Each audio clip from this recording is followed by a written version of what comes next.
ओङ्कारबीजरूपाय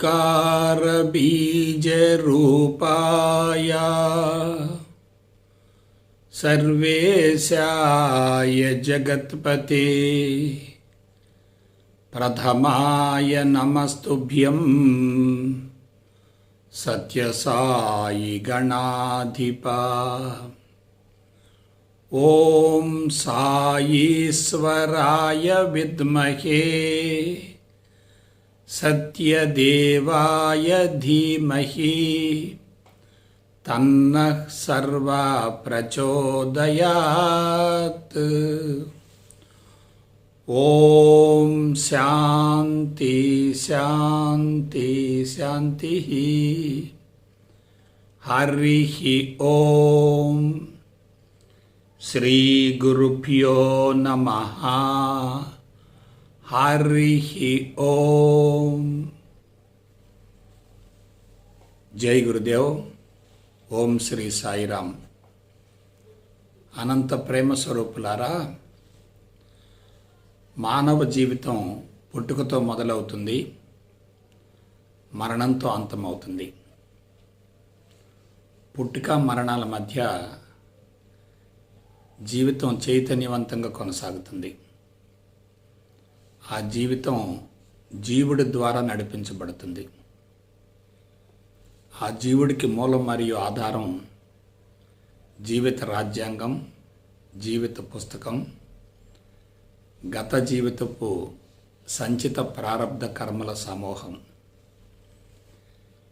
పుట్టుక నుండి మరణం వరకు, ఉదయం నిద్రలేచింది మొదలు సాయంత్రం నిద్రకు ఉపక్రమించేంత వరకు నిరంతరం ఏకదాటిగా, అవిచ్ఛిన్నంగా, కట్టల కట్టలుగా, తెరల తెరలుగా, కుప్పల కుప్పలుగా ఆలోచనలు వస్తూ ఉంటాయి. అయితే మానవ మేధస్సు నుండి విడుదలయ్యేటటువంటి ఆలోచనలను జాగ్రత్తగా పరిశీలించేటట్లయితే జీవితానికి సంబంధించి కీలకమైనటువంటి సమాచారం బహిర్గతమవుతుంది. మనిషి యొక్క శారీరక స్థితిని బట్టి, మనిషి యొక్క అంతరంగ స్థితిని బట్టి, అంతరంగపు సంస్కారాల స్వభావాన్ని బట్టి ఈ ఆలోచనలు వస్తూ ఉంటాయి. శరీరంలో ప్రాణశక్తి తక్కువగా ఉంటే భౌతిక ప్రపంచానికి సంబంధించినటువంటి ఆలోచనలు వస్తూ ఉంటాయి. ప్రాణశక్తి మోతాదు పెరిగే కొలది ప్రకృతికి, విశ్వానికి సంబంధించినటువంటి ఆలోచనలు వస్తూ ఉంటాయి. మనిషికి శారీరక మమకారం ఎక్కువగా ఉందనుకోండి, తమోగుణ సంబంధమైన ఆలోచనలు ఎక్కువగా వస్తూ ఉంటాయి. ఇంద్రియాల ఉద్రేకం ఎక్కువగా ఉంటే రజోగుణ సంబంధమైన ఆలోచనలు వస్తూ ఉంటాయి. మనిషి భౌతిక ప్రపంచంతో విడరాని సంబంధం ఏర్పరచుకుంటే ప్రాపంచిక విషయవాంఛలకు, ప్రాపంచిక సంఘటనలకు సంబంధించినటువంటి ఆలోచనలు వస్తూ ఉంటాయి. ఈ ఆలోచనలు నిరంతరం మారుతూ ఉంటాయి. అంతరంగ స్థితిని బట్టి, సంస్కారాల స్వభావాన్ని బట్టి, ప్రాణశక్తి యొక్క మోతాదుని బట్టి ఈ ఆలోచనలు ఉత్పన్నమవుతూ ఉంటాయి. వయసును బట్టి కూడా ఆలోచనలు వస్తూ ఉంటాయి. యువక రక్తం ప్రేరేపించినప్పుడు, ఇంద్రియాలు ఉద్రేకపడుతున్నప్పుడు, యవ్వనంలో ఉన్నప్పుడు వచ్చేటటువంటి ఆలోచనలు రజోగుణ సంబంధమైనవిగా ఉంటాయి. వయసు మళ్ళిన తర్వాత, వానప్రస్థానికి వచ్చిన తర్వాత ఆలోచనలు సత్వగుణ సంబంధమైనవిగా ఉంటాయి. జ్ఞానపరంగా ఎదిగి ఉంటే ఆలోచనలు కనిష్ట స్థాయిలో ఉంటాయి. జ్ఞానపరంగా పరిణతి చెందకపోతే ఆలోచనలు అస్తవ్యస్తంగా, అయోమయంగా, గందరగోళంగా, ఆవేశపూరితంగా ఉంటాయి. మనం జాగ్రత్తగా విశ్లేషించుకునేటట్లయితే మన అంతరంగమే మనలను నడిపిస్తూ ఉంటుంది. అంతరంగం ఎక్కడుంది? దాన్ని గుర్తించడం ఎలా? అంతరంగం అంటే సంస్కారాల యొక్క మోతాదు. ఈ సంస్కారాలు కంటికి కనిపించేవి కాదు. ఇవన్నీ కూడా అనుభవాల యొక్క సమూహం, అనుభవాలకు సంబంధించి ఉంటాయి. ఇవి సూక్ష్మ శరీరాన్ని ప్రభావితం చేస్తూ ఉంటాయి. అనుభవాలు లోతుగా ఉంటే సూక్ష్మ శరీరంలో ముద్రలు లోతుగా పడుతూ ఉంటాయి.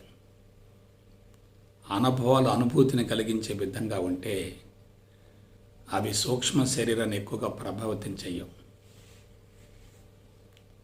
కాబట్టి మనకు వచ్చేటటువంటి ఆలోచనలు బట్టే మన జీవితం కొనసాగుతూ ఉంటుంది. శారీరక స్థితిని బట్టి, ఇంద్రియాల యొక్క ఉద్రేకాన్ని బట్టి, మానసిక పరిస్థితిని బట్టి, బుద్ధిమట్టాన్ని బట్టి ఈ ఆలోచనలు వస్తూ ఉంటాయి.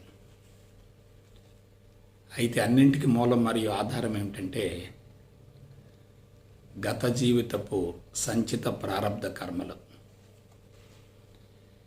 ఎవరి జీవితాన్నైనా జాగ్రత్తగా విశ్లేషించుకునేటట్లయితే పుట్టుక నుండి మరణం వరకు, పుట్టుకకు ముందు గత జీవితాలలో ప్రాపంచిక అనుభవాలు విపరీతంగా ఏర్పడుతూ ఉంటాయి. మనిషి ఒంటరిగా జీవించే అవకాశం లేదు. సామూహిక సంఘ జీవనానికి అలవాటు పడ్డాడు. అనేక మంది వ్యక్తులతో కలిసి జీవిస్తూ ఉంటాడు. కొంతమంది కొంతకాలం కలిసి ఉంటారు, తర్వాత విడిపోతూ ఉంటారు. పాత వాళ్ళు దూరం అవుతూ ఉంటారు, క్రొత్త వాళ్ళు చేరుతూ ఉంటారు. పాత వాళ్ళు అనుభవాలను పంచుతారు, క్రొత్త వాళ్ళ అనుభవాలను పంచడానికి సిద్ధంగా ఉంటారు. ఈ విధంగా మనిషి వ్యక్తులతోటి, కుటుంబ సభ్యులతోటి, సమాజంతో, ప్రపంచంతో విడరాని సంబంధం ఏర్పరచుకోవటం వల్ల సమాచారం కానీ, అనుభవాలు కానీ, అనుభూతులు కానీ, మానసిక ఒత్తిళ్ళు కానీ, గాయాలు కానీ, ఘర్షణలు కానీ, సంఘర్షణలు కానీ, వ్యతిరేకతలు కానీ, అనుకూలతలు కానీ, ఇవన్నీ కూడా సమాచారం రూపంలో మనిషి యొక్క అంతరంగంలోకి ప్రవేశిస్తూ ఉంటాయి. మనం జాగ్రత్తగా విశ్లేషించుకునేటట్లయితే ప్రతి సంస్కారం ద్వంద్వంతో కూడి ఉంటుంది. ప్రతి ఆలోచన ద్వంద్వంతో కూడి ఉంటుంది. ప్రతి మాట ద్వంద్వంతో కూడి ఉంటుంది. ప్రతి కర్మ ద్వంద్వంతో కూడి ఉంటుంది. ఆ కర్మ ద్వారా ఉత్పన్నమయ్యేటటువంటి కర్మ ఫలం కూడా ద్వంద్వంతో కూడి ఉంటుంది. అంటే సంస్కారాల నుండి కర్మల వరకు భౌతిక ప్రపంచంలో జరిగేటటువంటి సంఘటనలు కానీ, సన్నివేశాలు కానీ, విషయవంచలు కానీ, మార్పులు చేర్పులు కానీ, సృష్టి స్థితి లయలు కానీ, ఇవన్నీ ద్వంద్వాలతో కూడి ఉంటాయి.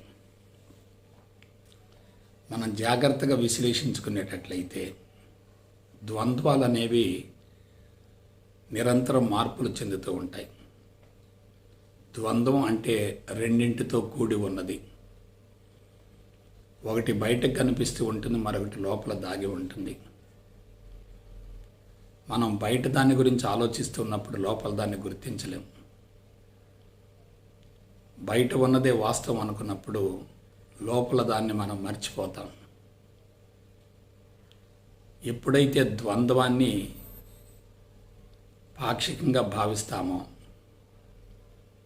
మనం తప్పనిసరిగా పాక్షిక దృష్టితో ఉంటాం, పక్షపాతంగా ఉంటాం, ఏకపక్షంగా ఉంటాం. ఒక రకంగా చెప్పాలంటే పరిమితంగా ఆలోచిస్తూ ఉంటాం. పరిమితంగా ఆలోచించడానికి, పరిపూర్ణంగా ఆలోచించడానికి మధ్య స్పష్టమైనటువంటి వ్యత్యాసం ఉంటుంది.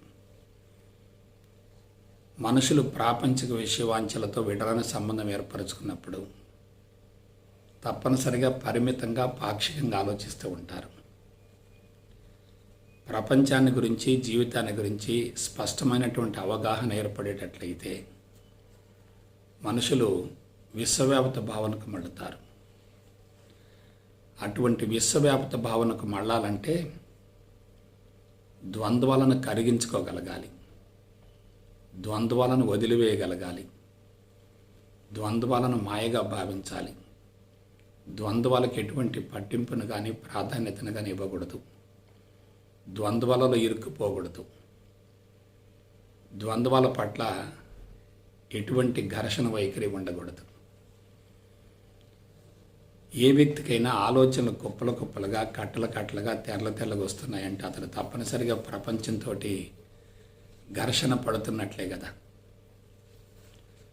కాబట్టి ప్రపంచంతో ఘర్షణ పడటం అంటే తప్పనిసరిగా శక్తిని కోల్పోవటమే కదా. మేధస్సు నుండి ఆలోచనలు కుప్పలుగా కట్లుగా వస్తున్నాయంటే మెంటల్ బ్యాటరీ తప్పనిసరిగా డిశ్చార్జ్ అవుతుంది కదా. అందుకే చాలామంది ఏ పని చేయకుండా కదలకుండా కూర్చున్నప్పటికీ సాయంత్రం అయ్యేసరికి విపరీతంగా నీరసంగా కనిపిస్తూ ఉంటారు. ముఖంలో కళాకాంతులు తగ్గిపోతూ ఉంటాయి. కొంతమంది కదలకుండా కూర్చొని కారులోనో రైల్లోనో ప్రయాణం చేస్తూ ఉంటారు. శారీరక శ్రమ అనేది ఉండదు కదా. అయినా సరే ప్రయాణం చేసిన తర్వాత తప్పనిసరిగా బడలికగా ఉంటుంది, అలసటగా ఉంటుంది, నీరసంగా ఉంటుంది, నిద్రమత్తుగా ఉంటుంది. కారణం ఏంటి? శారీరక శ్రమ లేకపోయినప్పటికీ మనసు విపరీతంగా అతిగా అనవసరంగా ఆలోచిస్తూ ఉంది కదా. అందువల్ల మనం జాగ్రత్తగా విశ్లేషించుకునేటట్లయితే ద్వంద్వాలకు లోబడి జీవించటమా, ద్వంద్వాలతో ఘర్షణ పడటమా, ద్వంద్వాలను జయించగలగటమా, ద్వంద్వాలను పూర్తిగా వదిలివేయటమా? మనసు కుంచుకుంటే ద్వంద్వాల మధ్య ఘర్షణ జరుగుతుంది. మనసు అనంతంగా వికసించే కొలది ద్వంద్వాలు కరిగిపోతాయి. ద్వంద్వాలు కరిగిపోతే మనిషి శూన్యస్థితికి చేరతాడు. ద్వంద్వాల మధ్య ఘర్షణ పడుతూ ఉంటే మనిషి శూన్యస్థితికి చేరే అవకాశమే లేదు. శూన్యస్థితికి చేరటానికి ద్వంద్వాలే ప్రధానమైనటువంటి అవరోధాలు అవుతాయి. అయితే ఎవరైనా ప్రపంచంతో ఎందుకు ఘర్షణ పడుతున్నారో అందుకు మూల కారణం ఏంటి? దీని గురించి ఆలోచించండి. మనిషి పుట్టినప్పటి నుంచి మరణించేంత వరకు దైనందిన కార్యక్రమాల్లో చురుగ్గా పాల్గొంటూ ఉన్నప్పుడు మనకు అనుకూలమైన సంఘటనలు కొన్ని ఉంటాయి, ప్రతికూలమైన సంఘటనలు కొన్ని ఉంటాయి. ప్రతికూలమైన సంఘటనలు గుర్తుకొచ్చినప్పుడు మనసు ఆవేశానికి లోనవుతుంది. అనుకూలమైన సంఘటనలు గుర్తుకొచ్చినప్పుడు మనసు అనుభూతికి లోనవుతుంది. ఒకటి అనుభూతి, మరొకటి ఆవేశం. అనుభూతి వలన శక్తి పెద్దగా ఖర్చు కాదు, ఆవేశం వల్ల మాత్రం శక్తి విపరీతంగా ఖర్చు అవుతుంది. అటువంటి ఆవేశానికి, అనుభూతికి మూల కారణం ఏంటి? బాహ్య ప్రపంచం కానే కాదు. బాహ్య ప్రపంచంలో ఏది జరిగినా, ఎలా జరిగినా మన అంతరంగం దాన్ని గుర్తిస్తేనే స్పందన కలుగుతుంది. ప్రపంచంలో ఏది ఉన్నా, ఎటువంటిది ఉన్నా, ఎంత ఉన్నా, ఎలా ఉన్నా మన అంతరంగం దానికి పట్టింపును కానీ ప్రాధాన్యతను కానీ ఇవ్వకపోతే అక్కడ ఎన్నో సంఘటనలు జరుగుతూ ఉన్నప్పటికీ అంతరంగంలో చర్య కానీ ప్రతిచర్య కానీ ఉండే ప్రసక్తే లేదు. ఆధ్యాత్మిక మార్గంలో ఉన్నటువంటి కీలకమైన అంశం ఏంటంటే ఈ ప్రతికూలతలు కానీ అనుకూలతలు కానీ అంతరంగానికి సంబంధించినవి కాబట్టి మనం ప్రపంచాన్ని సరిచేయటం కాదు, అంతరంగాన్ని సరిచేసుకోవాలి. జ్ఞాని అంతరంగాన్ని సరిచేసుకొని ప్రపంచంతో ఉన్నటువంటి ఘర్షణ నుండి పూర్తిగా విముక్తుడవుతాడు, విడుదలవుతాడు, సంపూర్ణ స్వేచ్ఛను పొందుతాడు. దాన్ని ముక్తి లేక మోక్షం అంటాడు. అజ్ఞాని అంతరంగాన్ని విస్మరించి ప్రపంచంతో నిరంతరం ఘర్షణ పడుతూ ప్రాపంచిక విషయవాంఛల కోసం ఆరాటపడుతూ ప్రపంచం నుండి నాకేమిటనే భావనను అతిగా పెంపొందించుకుంటూ ప్రపంచాన్ని అనుకూలంగా మార్చుకోవాలనేటటువంటి భావనతోటి విపరీతంగా శ్రమిస్తూ ఉంటాడు. ప్రపంచాన్ని అనుకూలంగా మార్చుకోవాలి అనే భావన ఎవరికైతే తీవ్రంగా ఉంటుందో వాళ్ళలో అంత అసంతృప్తి తారాస్థాయిలో ఉంటుంది. అసంతృప్తి తారాస్థాయిలో ఉందంటే మనిషి ప్రపంచం వైపుకు పరుగులు తీస్తూ ఉంటాడు. ప్రపంచంలో వ్యతిరేకత లేకుండా చేసుకోవాలనుకుంటాడు. తనకు అపకారం చేసినటువంటి వ్యక్తుల యొక్క లిస్టు ఉంటుంది, ఉపకారం చేసినటువంటి వ్యక్తుల యొక్క లిస్టు ఉంటుంది. ఉపకారం చేసినటువంటి వ్యక్తుల గురించి పెద్దగా ఆలోచించడు, అపకారం చేసినటువంటి వ్యక్తుల పైన కక్ష తీర్చుకోవాలనేటటువంటి భావన బలీయంగా ఉంటుంది. ఎవరో నాకు అన్యాయం చేశారు, నష్టపోయాను, కష్టపడ్డాను, బాధపడ్డాను, ఇబ్బంది పడ్డాను, నా పతనానికి, నాకు కలిగిన నష్టానికి, బాధలకు, ఇబ్బందులకు మూలం చుట్టూ ఉన్నటువంటి వ్యక్తులే అనే భావన కలిగిందనుకోండి. అటువంటి వ్యక్తులు గుర్తుకొచ్చినప్పుడు మనసు ఎలా ఉంటుంది? అటువంటి వ్యక్తులు గుర్తుకొచ్చినప్పుడు మనసు తీవ్రమైనటువంటి ఆవేశానికి లోనవుతుంది. ఈ ఆవేశం అనేది బాహ్య ప్రపంచపు సంఘటనలకు సంబంధించిందే కానీ ఆ సంఘటనల పట్ల అంతరంగ సంస్కారాల స్వభావాన్ని బట్టే స్పందన కలుగుతుంది. ఆధ్యాత్మికతలో కీలకమైనటువంటి అంశం ఇదే. ప్రపంచంలో ఏది జరిగినా, ఎటువంటి జరిగినా, ఎలా జరిగినా మన అంతరంగం స్పందించకపోతే మానసిక ఒత్తిడి కలిగే ప్రసక్తే లేదు. ప్రపంచంలో ఏమీ జరగకపోయినా అంతరంగంలో గత జీవితపు సంస్కారాలు నిల్వ ఉండేటట్లయితే అవి పరిణతి చెంది, పక్వం చెంది, ఆగామి కర్మలుగా మారి మేధస్సు నుండి కుప్పల కుప్పలుగా, కట్టల కట్టలుగా, తెరల తెరలుగా ఆలోచనలు వస్తూ ఉండి ఆ సంఘటనలకు సంబంధించినటువంటి వ్యక్తుల పట్ల వ్యతిరేకతను పెంచుకొని ఆవేశానికి లోనై శక్తిని విపరీతంగా కోల్పోవటం జరుగుతుంది. కాబట్టి మానవ జీవిత రహస్యం ఎక్కడుంది? జీవితాన్ని ఉపరితలంలో చూడటం కాదు, దాని గురించి లోతుగా అధ్యయనం చేయాలి, విశ్లేషణ చేయాలి, విచారణ చేయాలి. జీవితాన్ని కళాత్మకంగా కొనసాగించడానికి, యాంత్రికంగా కొనసాగించడానికి మధ్య స్పష్టమైనటువంటి వ్యత్యాసం ఉంటుంది. జీవితాన్ని కళాత్మకంగా కొనసాగించేటటువంటి వ్యక్తులు ప్రపంచం నుండి విడుదలవుతారు. జీవితాన్ని యాంత్రికంగా కొనసాగించేటటువంటి వ్యక్తులు నిరంతరం కూడా మానసిక ఒత్తిడికి లోనవుతూ ఉంటారు. ఆ మానసిక ఒత్తిడి వల్ల మనసు చైతన్యవంతమవుతుంది, అతిగా పనిచేస్తుంది, అతిగా ప్రతిచర్యను చూపుతూ ఉంటుంది. అట్టి స్థితిలో మనిషి ద్వంద్వాల మధ్య ఘర్షణ పడతాడు తప్ప ద్వంద్వాలను వదిలివేయటం కానీ, ద్వంద్వాలకు అతీతంగా జీవించడం కానీ జరిగే ప్రసక్తే లేదు. కాబట్టి జాగ్రత్తగా విశ్లేషించుకునేటట్లయితే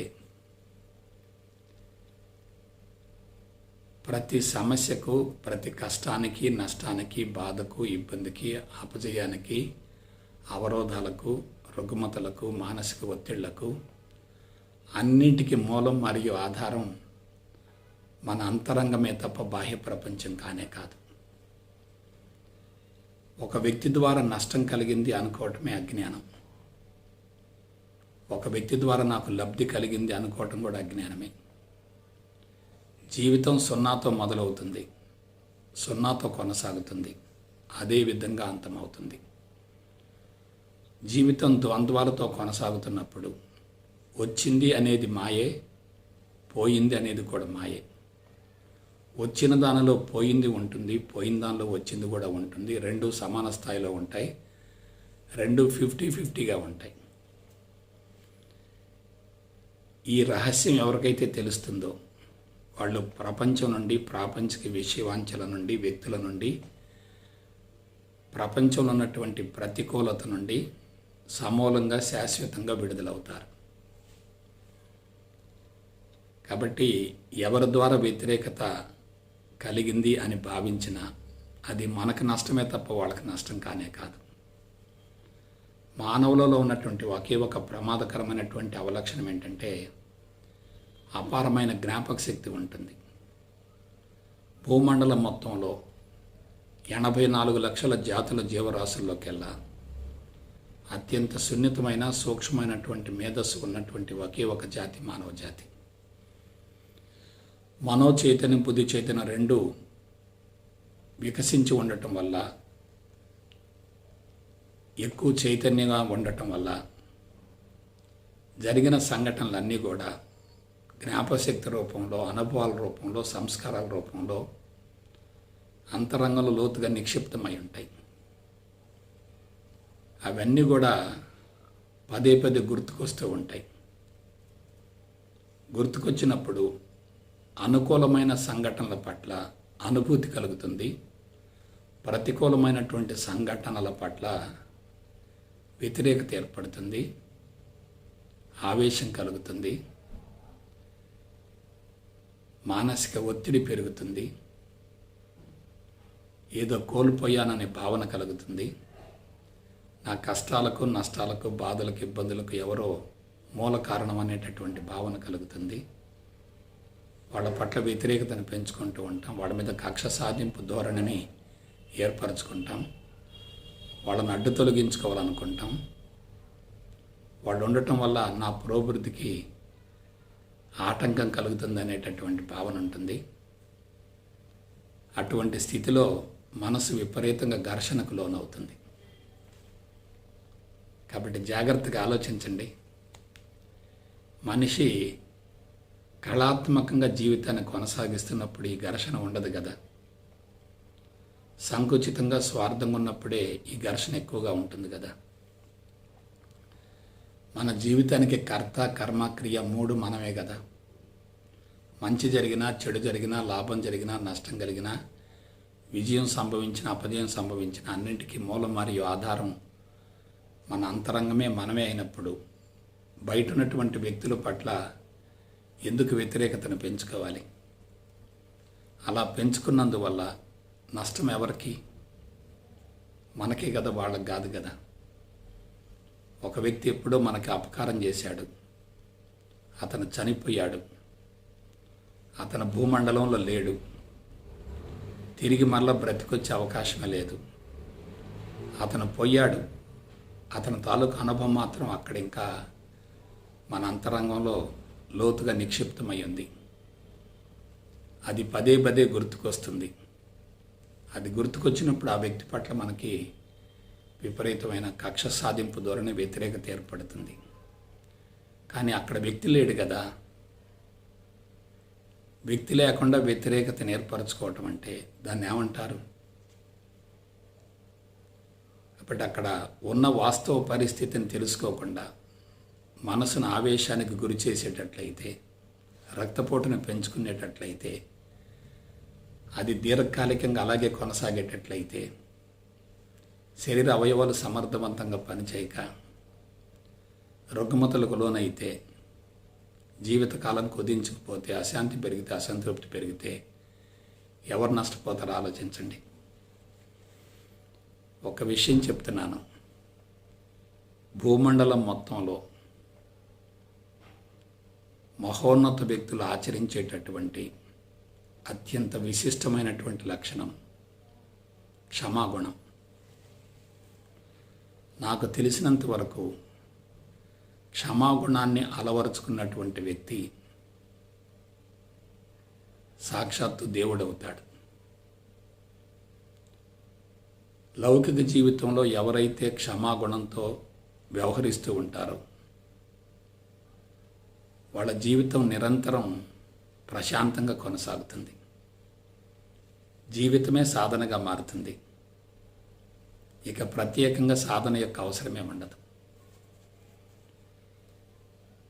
ఆధ్యాత్మిక మార్గంలో ఉండి పరిణతి చెంది జీవిత పరమార్థం తెలిసినటువంటి వ్యక్తుల జీవితాలను గురించి లోతుగా విశ్లేషించుకోండి. వారిలో అపారమైనటువంటి క్షమాగుణం ఉంటుంది. కష్టపెట్టిన వ్యక్తులను, నష్టపెట్టిన వ్యక్తులను, బాధ పెట్టిన వ్యక్తులను, మోసం చేసిన వ్యక్తులను, హింసించిన వ్యక్తులను, అపకారం చేసిన వ్యక్తులను, చంపడానికి ప్రయత్నించినటువంటి వ్యక్తులను సైతం వాళ్ళు క్షమించి వదిలేస్తారు. అపకారం చేసిన వ్యక్తికి ఉపకారం చేయటం అంటే అంతకు మించినటువంటి మహోన్నత లక్షణం ఏముంటుంది? కొందరు ఉపకారం చేసిన వ్యక్తులకు అపకారం చేస్తారు, వాళ్ళే దుర్మార్గులు. కొంతమంది ఉపకారం చేసిన వాళ్ళకే ఉపకారం చేస్తారు, వాళ్ళు మధ్యస్థులు. కొంతమంది అపకారం చేసిన వాళ్ళకు కూడా ఉపకారం చేస్తారు, వాళ్ళు మహోన్నతులు.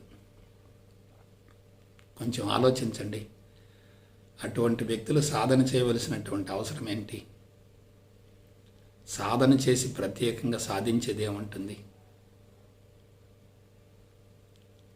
కాబట్టి క్షమాగుణం అనేది మహోన్నతమైనటువంటి, విశిష్టమైనటువంటి, పవిత్రమైనటువంటి, అద్భుతమైనటువంటి లక్షణం. క్షమాగుణానికి అహింసకు మధ్య అవినాభావ సంబంధం ఉంటుంది. హింస అనేది అంతరంగం నుండి వ్యతిరేకత ద్వారానే ప్రదర్శింపబడుతుంది. అహింస అనేది చుట్టూ వ్యతిరేకత ఉన్నప్పటికీ దాని పట్ల ఎటువంటి ప్రతిచర్యను చూపకుండా మనిషిని ప్రశాంతపరుస్తుంది. ఆనందం అనేది బాహ్య ప్రపంచంలో లేదు. అంతరంగంలో ఉన్నటువంటి సంస్కారాలను సమూలంగా కరిగించుకోగలిగితే, సమూలంగా శుద్ధి చేసుకోగలిగితే, సమూలంగా తొలగించుకోగలిగితే, సమూలంగా దగ్ధం చేయగలిగితే, చుట్టూ ఎంత నెగిటివ్ ఉన్నప్పటికీ అది అంతరంగంలోకి ప్రవేశించదు. కొంతమంది బాహ్య ప్రపంచంలో వ్యతిరేకత లేకపోయినా అంతరంగంలో వ్యతిరేకతను సృష్టించుకొని బాహ్య ప్రపంచంలో దాన్ని వెతుకుతూ ఉంటారు. కొంతమంది అంతరంగంలో ప్రశాంతంగా ఉండి బాహ్య ప్రపంచంలో వ్యతిరేకత ఉన్నప్పటికీ దాన్ని అనుకూలతగా మలుచుకొని దాన్ని వదిలేస్తూ ఉంటారు. వదిలేస్తే ఎలా ఉంటుంది, పట్టుకుంటే ఎలా ఉంటుంది? పట్టింపును ప్రాధాన్యతనివ్వటం ద్వారా శక్తి విపరీతంగా హరించుకుపోతుంది. వదిలేయటం ద్వారా శక్తి కరిగిపోయేటటువంటి మార్గాలు, శక్తి హరించుకుపోయేటటువంటి మార్గాలు సమూలంగా మూసివేయబడతాయి. సమాధి అంటే ఏమిటి? శక్తిని కోల్పోయేటటువంటి ద్వారాలన్నింటినీ మూసివేయటమే కదా. ప్రస్తుత కాలమాన పరిస్థితులలో క్షమాగుణం అనేది సాధ్యం కాదేమో అనిపిస్తుంది. కానీ మానసికంగా కుంచుకున్నటువంటి వ్యక్తులకు సాధ్యం కాకపోవచ్చును, కానీ మానసికంగా ఎదిగినటువంటి వ్యక్తులకు, విస్తరించినటువంటి వ్యక్తులకు, ప్రజ్ఞ అనంతంగా వ్యాపించినటువంటి వ్యక్తులకు క్షమాగుణం అనేది అవలీలగా, సునాయాసంగా, యాదృచ్ఛికంగా అలవడుతుంది. క్షమాగుణంతో జీవించే వ్యక్తి సాక్షాత్తు భగవంతుడే. అందుకే అపకారం చేసినటువంటి వ్యక్తులకు ఉపకారం చేసే స్థాయికి ఎదగటం అంటే వారి జీవితం ఎంత మహోన్నతంగా ఉంటుందో ఆలోచించండి.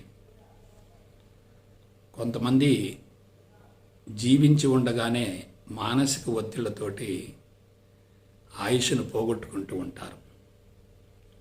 కొంతమంది భౌతికంగా ప్రపంచం నుండి దూరమైన తర్వాత కూడా కోట్లాది మంది మనసులో చిరస్థాయిగా నిలిచిపోతారు. కారణం ఏంటి? వాళ్ళు జీవిత కాలంలో అహింస, క్షమాగుణం అనేటటువంటి అద్భుతమైనటువంటి, విశిష్టమైనటువంటి లక్షణాలను అలవర్చుకోవటమే. దైనందిన జీవితం ప్రశాంతంగా కొనసాగుతూ ఉంటే అదే ఆధ్యాత్మికంగా రూపాంతరం చెందుతుంది కదా. దైనందిన జీవితం అస్తవ్యస్తంగా, అయోమయంగా, గందరగోళంగా ఉండి ఎంత కఠోరంగా సాధన చేసిన సాధన మొత్తం బూడిదల పోసిన పన్నీరు కదా. కాబట్టి క్షమాగుణం అనేది అత్యంత విశిష్టమైనటువంటి లక్షణం. మనం దేన్నైనా పట్టించుకుంటే అది లోపలకు ప్రవేశిస్తుంది. పట్టించుకోకపోతే అక్కడ జరుగుతున్న అది లోపలకు ప్రవేశించే అవకాశం లేదు. మన జీవితం మన చేతుల్లో ఉంది, వేరే వాళ్ళకు సంబంధించింది కానే కాదు. ఇప్పటివరకు జీవితంలో సంభవించినటువంటి అన్ని రకాల దుశ్చర్యలకు, అన్ని రకాల అపశృతులకు మూల కారణం మరియు బాధ్యత మనదే అనుకున్నప్పుడు ఎవరిని నిందించే ప్రసక్తి లేదు, ఎవరి మీద వ్యతిరేకతను పెంచుకునే ప్రసక్తి లేదు, ఎవరి పట్ల ప్రతికూలతను ఏర్పరచుకునే ప్రసక్తి లేదు, ఎవరి మీద కక్ష సాధింపు ధోరణి ఉండే ప్రసక్తి లేదు. మనిషి బలహీనంగా ఉన్నప్పుడే ఆవేశపూరితమైనటువంటి ఆలోచనలు వస్తూ ఉంటాయి. మనోబలం ఉన్నటువంటి వ్యక్తి సమస్యలను ఆహ్వానిస్తూ ఉంటాడు, వ్యతిరేకతను ఆహ్వానిస్తూ ఉంటాడు. ఎంత వ్యతిరేకత చుట్టూ ఉంటుందో అంతరంగంలో అంత ప్రతికూలత సృష్టించబడుతూ ఉంటుంది. చుట్టూ నెగిటివ్ ఫోర్సెస్ బాగా ఉన్నప్పటికీ వాటి పట్ల ప్రతిచర్య లేకపోతే మనసు ప్రశాంతంగా ఉంటుంది కదా. చుట్టూ అనుకూలమైనటువంటి వ్యక్తులు ఉన్నప్పటికీ అంతరంగంలో వ్యతిరేక భావనను ఏర్పరచుకుంటే ఆ కలుషితం వల్ల వాతావరణం అంతా కూడా నెగిటివ్గా మారుతుంది కదా. కాబట్టి కొంతమంది ప్రశాంతంగా ఉండి అందరికీ ప్రశాంతతను పంచుతూ ఉంటారు. కొంతమంది అశాంతిగా ఉండి అందరికీ అశాంతిని ఏర్పరుస్తూ ఉంటారు. ప్రశాంతతకైనా అశాంతికైనా తృప్తికైనా సంతృప్తికైనా మంచికైనా చెడుకైనా మన అంతరంగమే బాధ్యత వహించుతుంది తప్ప బాహ్య ప్రపంచానికి సంబంధించింది కానే కాదు కదా. మనిషి స్వార్థంగా సంకుచితంగా ఉండి ప్రపంచం నుండి నాకేమిటి అనే భావన అధికంగా ఉన్నప్పుడు తాను పొందవలసిన దానికి ఎవరు అడ్డుపడుతున్నారనేటటువంటి భావంతో వారి పట్ల వ్యతిరేకతను పెంచుకుంటూ ఉంటారు. వాస్తవానికి వారు అడ్డుపడటం కాదు, మన అంతరంగ సంస్కారాలను బట్టే మన జీవితం కొనసాగుతుంది. అంతరంగంలో నెగిటివ్ సంస్కారాలు ఉంటే మనకి మంచి జరగదు కదా. అంతరంగంలో పాజిటివ్ సంస్కారాలు ఉంటే మనకి చెడు జరగదు కదా. మన అంతరంగమే అంతటా ప్రతిబింబిస్తూ ఉంటుంది కదా. మన అంతరంగమే మన జీవితాన్ని నడిపిస్తూ ఉంటుంది కదా. అంతరంగాన్ని బట్టి జీవితం కొనసాగుతూ ఉంటుంది కదా. అంతరంగం ఒక రకంగా జీవితం మరొక రకంగా ఉండదు కదా. మన బాహ్య ప్రపంచాన్ని గురించి అందరి వ్యక్తులను గురించి ఆలోచిస్తున్నామంటే అందుకు మూల కారణం అటువంటి సంస్కారాలు మన అంతరంగంలో ఉండటమే కదా. అటువంటి సంస్కారాలు ఏర్పడటానికి మూల కారణం మనం వాటిని అనుమతించటమే, లోపలకు స్వీకరించడమే కదా. ఒక వ్యక్తి మనల్ని తిడుతూ ఉన్నాడు, దూషిస్తూ ఉన్నాడు, అపశృతితో ఉన్నటువంటి మాటలు మనల్ని అంటూ ఉన్నాడు. మన అంతరంగంలో ఉత్తమ సంస్కారాలు ఉంటే వాటిని కూడా మనం పాజిటివ్గానే స్వీకరిస్తాం. మన అంతరంగంలో చెడు సంస్కారాలు ఉంటే చుట్టూ ఉన్నటువంటి వ్యక్తులు సౌమ్యంగా మాట్లాడుతున్నా మనం మాత్రం ఆవేశపడుతూ ఉంటాం, రెచ్చిపోతూ ఉంటాం, ప్రతికూలమైన వాతావరణాన్ని సృష్టించుకుంటూ ఉంటాం. కాబట్టి ఆధ్యాత్మిక రహస్యం ఎక్కడుంది? జీవిత రహస్యం ఎక్కడుంది? జీవితం సజావుగా కొనసాగుతుందన్నా కష్టంగా కొనసాగుతుందన్న దానికి మూల కారణం ఎవరు? మనమే కదా. కాబట్టి మన జీవితం మన చేతుల్లో ఉన్నప్పుడు మనం దాన్ని నియంత్రించుకోగలుగుతాం. మన జీవితం మన చేతుల నుండి దాటిపోయినప్పుడు మనం నియంత్రించుకోలేం కదా. కాబట్టి జాగ్రత్తగా ఆలోచించండి. మన వ్యతిరేకతను సృష్టించుకోవడానికి మూల కారణం మన అంతరంగంలో ఉన్నటువంటి చెడు సంస్కారాలే, లోతైన గాయాలే. అవి లోతుగా నిక్షిప్తమై ఉండి పదే పదే గుర్తుకు వస్తూ మనిషిని ఆవేశానికి, అలజడికి గురి చేస్తూ ఉంటాయి. ప్రస్తుతం మానవ జీవితం ఎలా కొనసాగుతుందో మీరు ఆలోచించండి. పుట్టినప్పటి నుంచి మరణించేంత వరకు మనుషులంతా ఉరుకులు పరుగుల జీవితానికి అలవాటు పడ్డారు. షెడ్యూల్ టైట్గా ఉంటుంది. ఉదయం నుండి సాయంత్రం వరకు నిర్విరామంగా శ్రమిస్తూనే ఉన్నారు. కనీస అవసరాలు తీర్చుకోవటం కోసం, భౌతిక అవసరాలు తీర్చుకోవటం కోసం, కుటుంబ పోషణ కోసం, ఆర్థిక వనరుల సేకరణ కోసం నిరంతరం శ్రమించవలసి వస్తుంది. వనరులు తక్కువగా ఉండి పోటీ ఎక్కువగా ఉన్నప్పుడు మనుషులు తప్పనిసరిగా అడ్డుగోడలు అవుతూ ఉంటారు. అటువంటి అడ్డుగోడలు తొలగించుకోకపోతే మన జీవితం ప్రశాంతంగా కొనసాగదు, జీవితం సాఫీగా కొనసాగదు అనేటటువంటి భావంతో వ్యతిరేకతను సృష్టించుకుంటూ ఉంటాం. ఎవరో మనకు అపకారం చేశారు, నష్టపరిచారు, కష్టపరిచారు, బాధ పెట్టారు, ఇబ్బంది పెట్టారు, మోసం చేశారు, అపకారం చేశారని చెప్పి మనం వాళ్ళని నిందిస్తూ ఉంటాం, కక్ష పెంచుకుంటూ ఉంటాం, వ్యతిరేకతను పెంచుకుంటూ ఉంటాం. ఆ కక్ష సాధించడం కోసం, వ్యతిరేకతను వాళ్ళ మీద ప్రదర్శించడం కోసం అనేక రకాల ప్రయత్నాలు చేస్తూ ఉంటాం. అలా వ్యతిరేకతను ప్రదర్శించడం ద్వారా నష్టపోయేది మనమే తప్ప వాళ్ళు మాత్రం కానే కాదు. కాబట్టి బయట యాక్షన్ ఉన్నప్పటికీ లోపల రియాక్షన్ ఉండకూడదు. బయట మోషన్ ఉన్నప్పటికీ లోపల ఎమోషన్ ఉండకూడదు. జీవితాన్ని గురించి లోతుగా అధ్యయనం చేసినటువంటి వ్యక్తులు రియాక్షన్ను పెంచుకోరు, ఎమోషన్ను పెంచుకోరు. అటువంటి వ్యక్తులు జీవితంలో సమర్థవంతంగా రాణించగలుగుతారు, సమస్యల నుంచి బయటపడతారు, జీవితాన్ని సక్రమైన పందాలు మలుచుకోగలుగుతారు. సమస్య అనేది ప్రపంచంలో ఎక్కడా లేదు. మనం మానసికంగా ఎదగకపోతే వ్యతిరేకత కనిపిస్తూ ఉంటుంది. మనం మానసికంగా ఎదుగుతూ ఉంటే వ్యతిరేకత కూడా అనుకూలంగా మారుతుంది. ఈనాడు వ్యతిరేకంగా ఉన్నది మరి కొంతకాలానికి అనుకూలం కావచ్చు. ఈనాడు అనుకూలం అనుకున్నది మరి కొంతకాలానికి వ్యతిరేకత కావచ్చు. మనం ఒక వ్యక్తి పట్ల రాగాన్ని ఏర్పరచుకుంటే అది భవిష్యత్తులో ద్వేషంగా మారచ్చు. కానీ వాస్తవానికి రాగమైన ద్వేషమైన మన మనసుకు సంబంధించినటువంటి అంశాలే తప్ప, ద్వంద్వాలే తప్ప అవి వాస్తవం కాదు.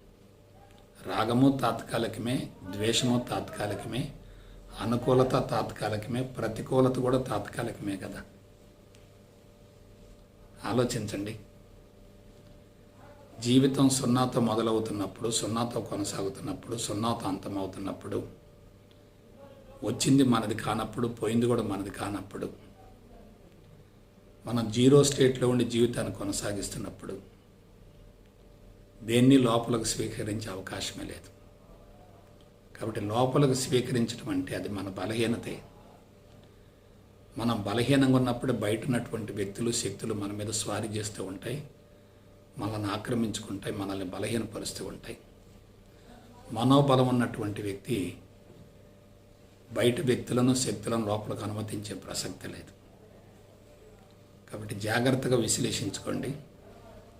ప్రతి సంస్కారం ద్వంద్వమే, ప్రతి ఆలోచన ద్వంద్వమే, ప్రతి మాట ద్వంద్వమే, ప్రతి కర్మ ద్వంద్వమే.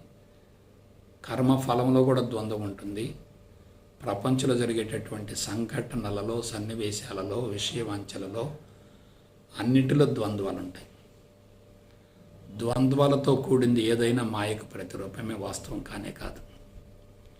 అగ్ని అని మాయను వాస్తవంగా భ్రమిస్తాడు. జ్ఞాని భౌతిక ప్రపంచానికి సంబంధించినటువంటి సంఘటనలను మాయగా భావించి వాటిని సమూలంగా వదిలివేస్తాడు. వదిలివేసినప్పుడు మనోభారం తగ్గుతుంది, స్వీకరిస్తూ ఉంటే మనోభారం పెరుగుతూ ఉంటుంది. ఒక్కసారి ఆవేశానికి గురైతే రక్తపోటు విపరీతంగా పెరుగుతుంది, జీవనచర్యలు అన్నీ కూడా అస్తవ్యస్తంగా ఉంటాయి, ఆయుష్ తగ్గిపోతుంది, జీవితకాలం కుదించబడుతుంది, దీర్ఘకాలిక రుగ్మతలు సంభవించే అవకాశం ఉంటుంది. కాబట్టి వ్యతిరేకతను సృష్టించుకోకూడదు, వ్యతిరేకతను అనుకూలంగా మార్చుకోగలగాలి. కాబట్టి అనుకూలతను పెంపొందించుకుంటే శక్తి హరించుకుపోయే ప్రసక్తి లేదు. వ్యతిరేకతను సృష్టించుకుంటూ ఉంటే శక్తి విపరీతంగా హరించుకుపోతుంది. శక్తి హరించుకుపోవటం అంటే మనిషి బలహీనం కావటమే కదా. కాబట్టి జాగ్రత్తగా విశ్లేషించుకోండి. అన్నింటికీ బాధ్యత మందే. బాధ్యతను స్వీకరించినటువంటి వ్యక్తి భగవంతుడు అవుతాడు.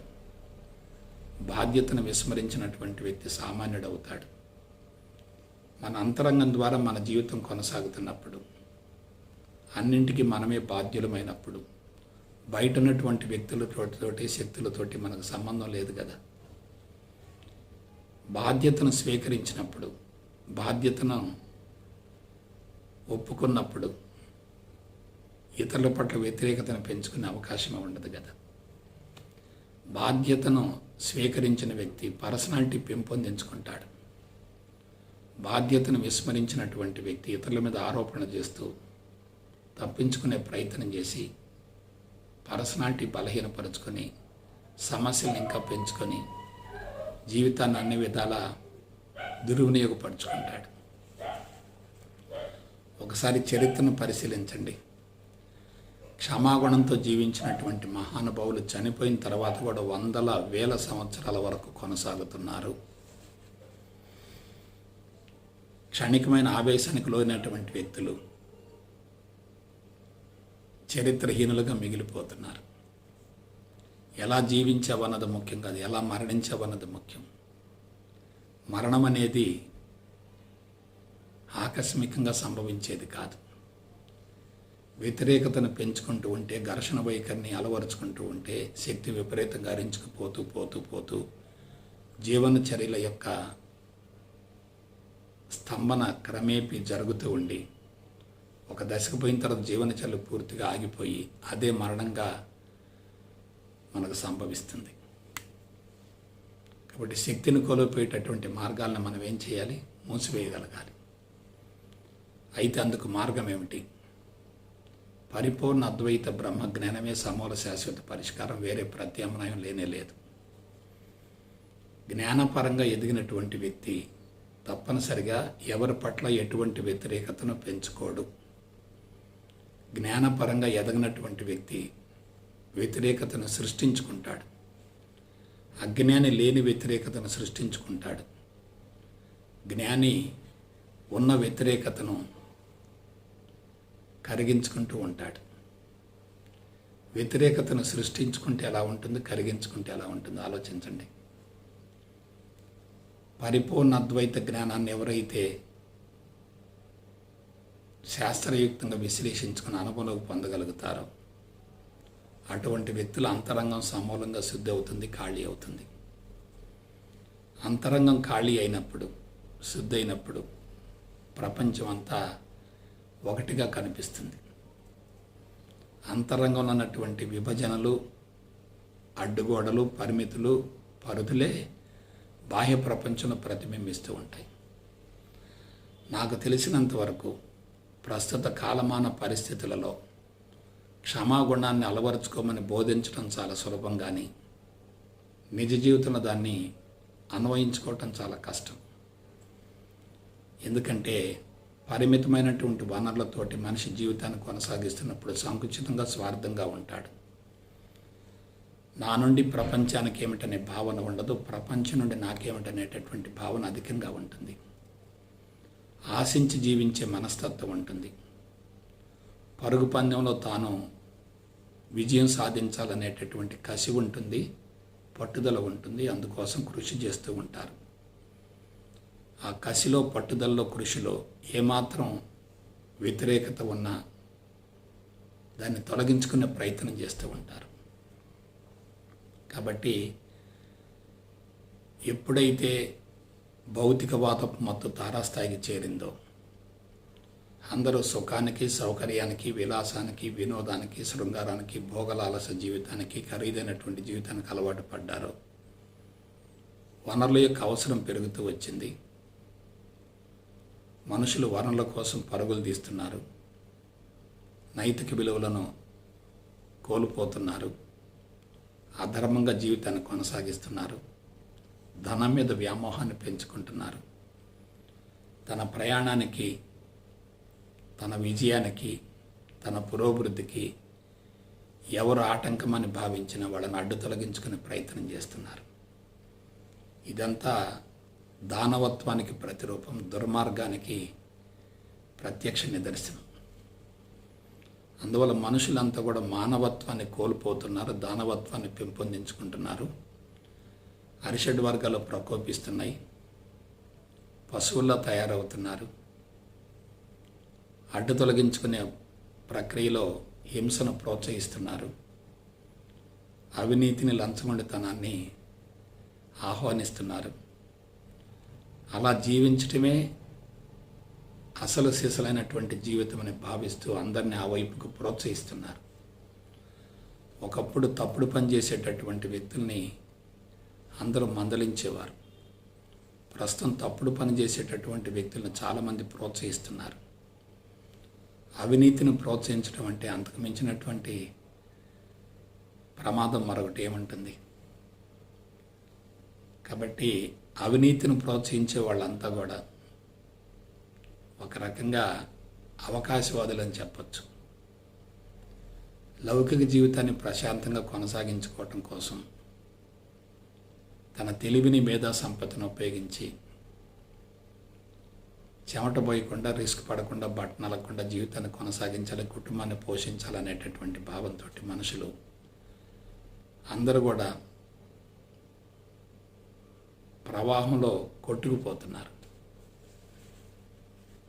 ఒక రకంగా అబద్ధపు జీవితానికి అలవాటు పడ్డారు, అసత్యపు జీవితానికి లోనయ్యారు, జీవితాన్ని పూర్తిగా నిర్వీర్యం చేసుకుంటున్నారు. అటువంటి వ్యక్తులు ఆయుష్ కోల్పోతారు, ఆరోగ్యం పోతుంది, ప్రశాంతత పోతుంది, సంతృప్తి పోతుంది, ఆనందం ఏ కోశాన ఉండదు. కాబట్టి నా సలహా ఏమిటంటే, జీవితాన్ని గురించి ఒకే కోణంలో చూడవద్దు, లోతుగా విశ్లేషించుకోండి. లోపల నుంచి కుప్పలు కుప్పలుగా, కట్టలు కట్టలుగా, తెరలుగా ప్రతికూలమైనటువంటి ఆలోచనలు వస్తూ ఉన్నప్పటికీ విచక్షణతోటి, వివేచనతోటి, విచారణతోటి, విశ్లేషణతోటి చర్యలకు వెళ్ళవద్దు. ఆలోచనలు వస్తాయి, ప్రేరేపిస్తూ ఉంటాయి, రెచ్చగొడుతూ ఉంటాయి, అవి ఆగామిగా మారతాయి, చర్యకి వెళ్ళమని మనిషిని ఉద్రేకపరుస్తూ ఉంటాయి. కానీ చర్యకి వెళితే మరలా తప్పనిసరిగా ప్రతిచర్య ఉంటుంది కదా. ఈ ప్రపంచంలో ఎవరు నీకు అపకారం చేయలేదు. ఎవరు ఎటువంటి కర్మ చేసినా ఆ కర్మకు ఆ క్షణంలోనే వాళ్ళకి కర్మఫలం సంక్రమిస్తుంది. ఒక వ్యక్తి నీకు ద్రోహం చేశాడంటే ఆ క్షణంలో అతనికి ఆ చెడు కర్మ ఫలం చేరింది కదా, అతని అకౌంట్లో చెడు కర్మ ఫలం పడింది కదా. ఇక నువ్వు ప్రత్యేకంగా ఆ వ్యక్తిని శిక్షించాల్సిన అవసరం ఏంటి? నువ్వు ఆ వ్యక్తిని శిక్షించాలని ప్రయత్నిస్తే ఆ చెడు కర్మ ఫలం నీకు చేరుతుంది కదా, నీ అకౌంట్లో పడుతుంది కదా. కాబట్టి అవతలి వ్యక్తి చేసినటువంటి తప్పుడు పని మనం చేసామనుకోండి, వాళ్ళకి మనకి వ్యత్యాసం ఏంటి?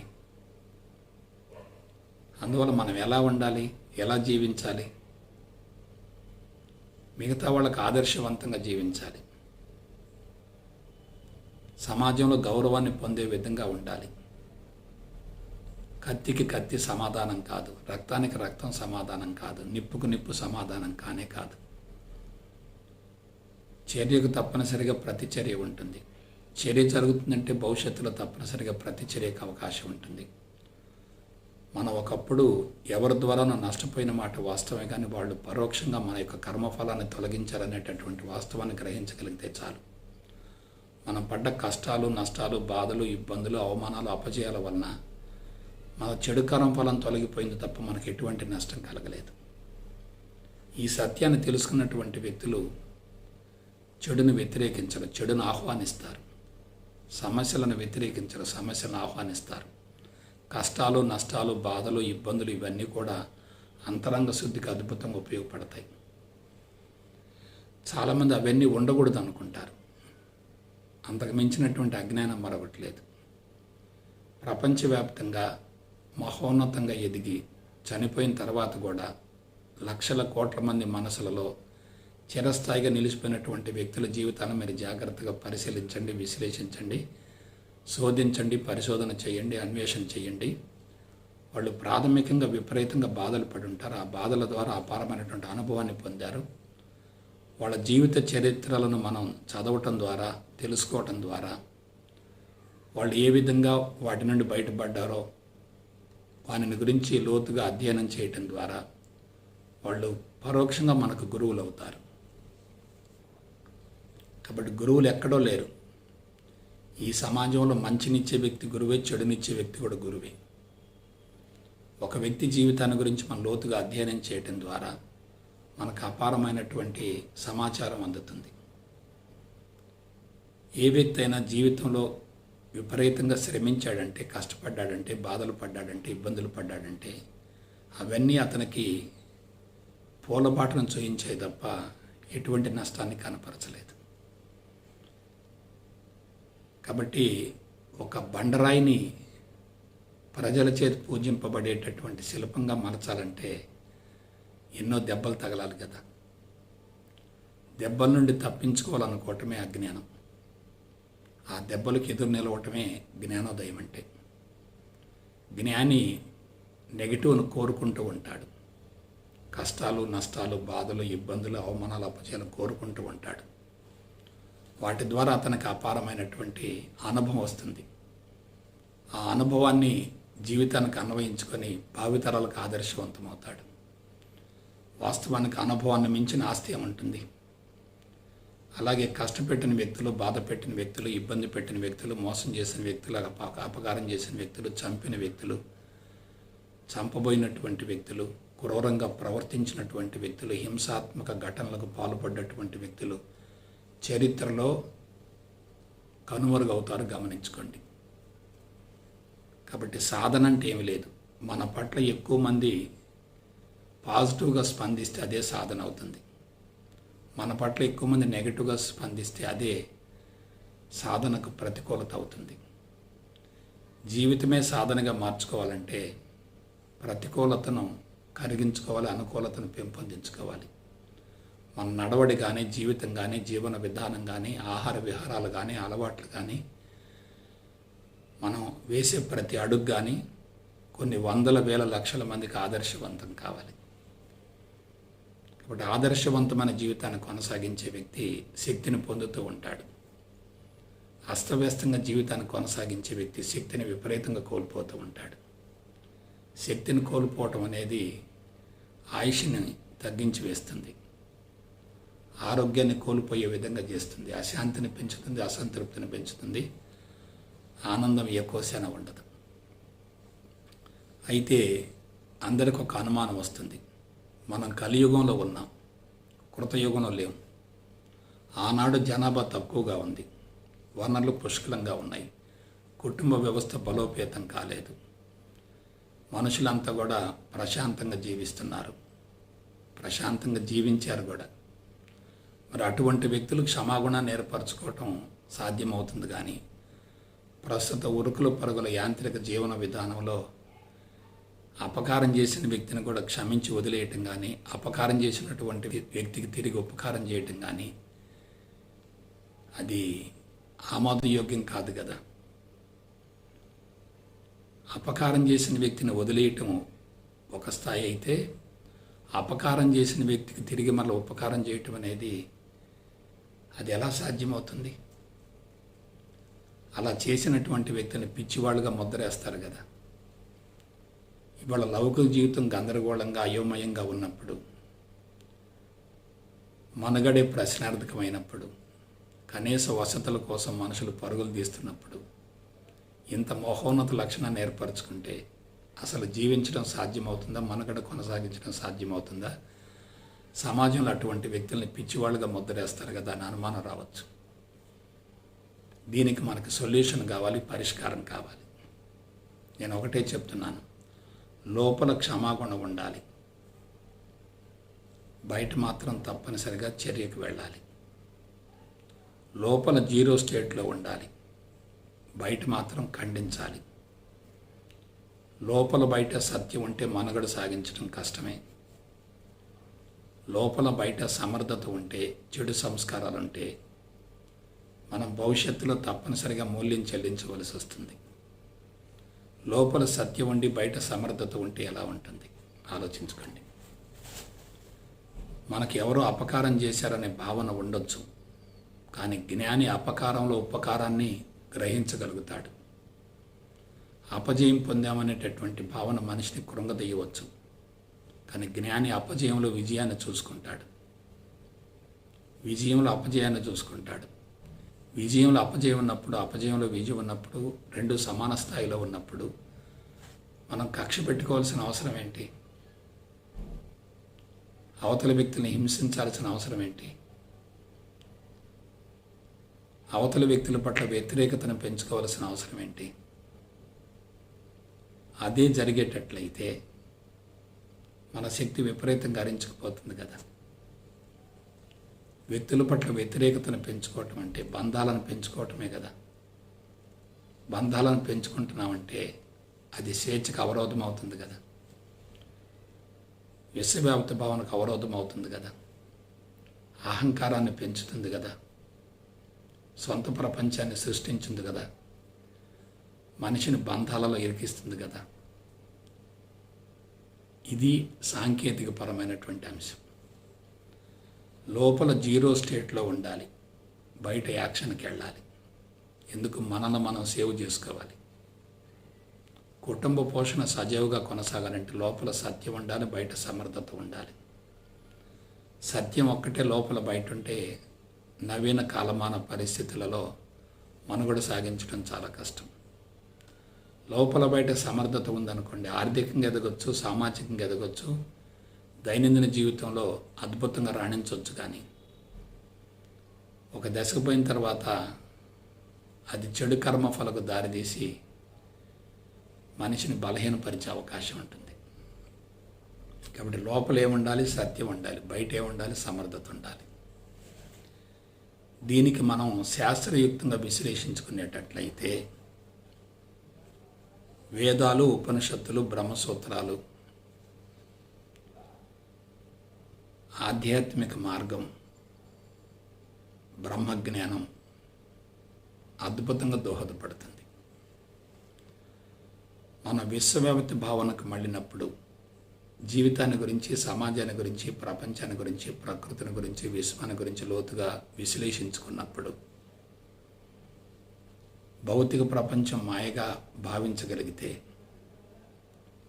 పుట్టుక మరణాల మధ్య జీవితం కూడా మాయే కదా. మన అంతరంగంలో ఉత్పన్నమయ్యే ప్రతి ఆలోచన భౌతిక ప్రపంచానికి సంబంధించింది అయినప్పుడు, భౌతిక ప్రపంచమే మాయ అయినప్పుడు దానికి సంబంధించినటువంటి ఆలోచనలన్నీ మాయే కదా. మన వ్యక్తుల పట్ల, సంఘటనల పట్ల, కులాలు, మతాలు, వర్గాలు, ప్రాంతాలు, పార్టీల పట్ల మనం ఏర్పరచుకునేటటువంటి వ్యతిరేకత అంతా కూడా అజ్ఞానానికి ప్రతిరూపమే కదా. కాబట్టి జాగ్రత్తగా ఆలోచించండి. అజ్ఞానంలో ఉన్నటువంటి వ్యక్తులే వ్యతిరేకతను సృష్టించుకుంటారు, కక్ష సాధింపు ధోరణిలో ఉంటారు, ప్రతీకార చర్యకు పరితపిస్తూ ఉంటారు.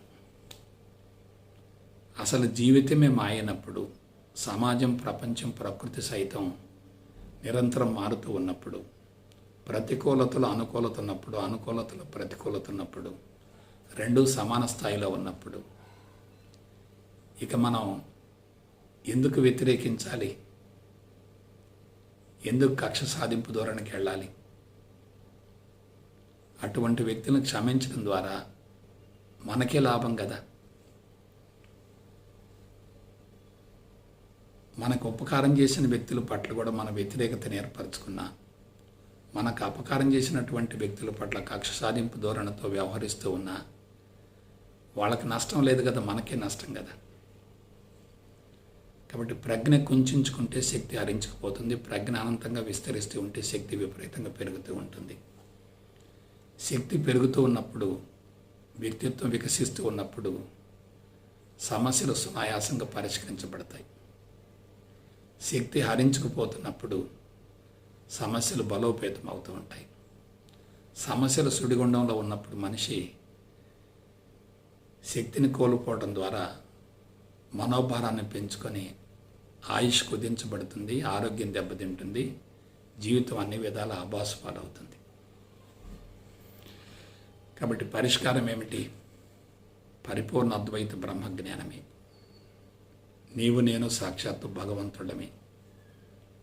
భగవంతుడు ఒకవైపు సత్యాన్ని చూస్తాడు, మరొక వైపు మాయను కూడా చూస్తాడు. మాయ అనేది సత్యం నుండి వచ్చింది, మరలా సత్యంలో కలిసిపోతుంది కదా. మాయ అనేది ప్రపంచంలో ఎక్కడ లేదు, ఎవరికి వాడు సృష్టించుకున్నదే. ఎప్పుడైతే అంతరంగంలో మాయను సృష్టించుకుంటాం, మనిషి మాయ వైపుకి ఆకర్షింపబడుతూ ఉంటాడు. అంతరంగంలో నెగటివ్ను సృష్టించుకొని ఆ నెగటివ్ను కరిగించుకోవటం కోసం చర్యకి వెళ్ళేటట్లయితే ఆ నెగటివ్ ఇంకా పెరుగుతుంది తప్ప తగ్గే అవకాశం లేదు కదా. ఉత్తమ సంస్కారాలతో జీవించే వ్యక్తి ప్రపంచంలో ఉత్తమమైనటువంటి సంఘటనల వైపుకే ఆకర్షింపబడతాడు. చెడు సంస్కారాలతో జీవించే వ్యక్తి చెడు వైపుకి ఆకర్షింపబడతాడు. చెడు వైపుకి ఆకర్షింపబడటం అంటే ఆ చెడుని ఇంకా పెంచుకోవటమే కదా. చెడు పెరుగుతుందంటే అంతరంగం ఎక్కువగా కలుషితం అవుతుంది కదా. అంతరంగం కలుషితమైందంటే జీవితం ఎలా ఉంటుంది? చాలా ప్రమాదకరంగా మారుతుంది కదా. కాబట్టి మన జీవితం ఎవరి చేతిలో ఉంది? మన చేతిలో ఉంది. భగవంతుడికి మానవ జీవితానికి ఎటువంటి సంబంధం లేదు. భగవంతుడు కేవలం పంచభూతాత్మకమైనటువంటి పదార్థాన్ని మనకు సరఫరా చేస్తాడు తప్ప మన జీవితానికి కర్త కర్మ క్రియ 3 మనమే. మన అంతరంగమే మనల్ని నడిపిస్తూ ఉంటుంది. అంతరంగంలో చెడున్నప్పుడు భగవంతుడు మనల్ని రక్షించలేడు. అంతరంగంలో మంచి ఉన్నప్పుడు భగవంతుడు చెడును కలగజేసే ప్రసక్తి లేదు. We are being totally operated by our past karma. మన గత జీవితమే మనల్ని నడిపిస్తూ ఉంటుంది. ఆ గత జీవితంలో ఉన్నటువంటి అనుభవమే భవిష్యత్తుకు ప్రణాళికకు మూలమవుతుంది. భవిష్యత్తు ప్రణాళిక ఉందంటే దానికి మూల కారణం గతమే. గతం భవిష్యత్తు 2 ఉన్నాయంటే మనిషి కర్మ బంధంలో ఉన్నట్లే, పుట్టుక మరణాల మధ్య జీవితాన్ని గురించి ఆలోచిస్తున్నట్లే. అలా కాకుండా పుట్టుకకు ముందు జీవితం ఉంది, మరణం తర్వాత కూడా జీవితం ఉందని ఎవరైతే తెలుసుకుంటారో అటువంటి వ్యక్తులు తప్పనిసరిగా మాయ నుండి బయటపడతారు. కాబట్టి బిడ్డలారా, మాయను ఛేదించండి, మాయను కరిగించండి, మాయను గుర్తించండి, మాయకు లొంగకండి. మాయ నిన్ను ప్రలోభపెడుతుంది, పరుగులు తీయిస్తుంది, ఏదో సాధించమంటుంది, అడ్డు తొలగించుకోమంటుంది, హింసాత్మక ఘటనలకు సైతం వెనుకాడవద్దంటుంది. కానీ అటువంటి చర్యల ద్వారా అంతరంగం ఎంత కలుషితం అవుతుందో మీరు ఆలోచించుకోండి. కాబట్టి అంతరంగం కలుషితమైన తర్వాత దాన్ని తొలగించుకోవడం చాలా కష్టం. అంతరంగంలో కలుషితం ప్రవేశించకుండా జాగ్రత్త పడగలిగితే మనిషి సురక్షితంగా జీవితాన్ని కొనసాగించగలుగుతాడు. ఒక్కసారి నెగిటివ్ ప్రవేశించిందంటే జీవితం అన్ని విధాల అభాసుపాలవుతుంది. కాబట్టి నా సలహా ఏమిటంటే క్షమాగుణాన్ని పెంపొందించుకోండి, అంతరంగాన్ని శుద్ధి చేసుకోండి. ఇప్పటివరకు జరిగిన జీవితంలో ఎవరు ఎటువంటి అపకారం చేసినా వాళ్ళని గురువులుగా భావించి, భగవంతులుగా భావించి, దేవుళ్ళుగా భావించి వాళ్ళకు పాద నమస్కారం చేసి వాళ్ళ నుండి విడుదలగండి. ఇదే మీరందరూ తెలుసుకోవలసినటువంటి జీవిత పరమార్థం. ఓకే, జై గురుదేవ్.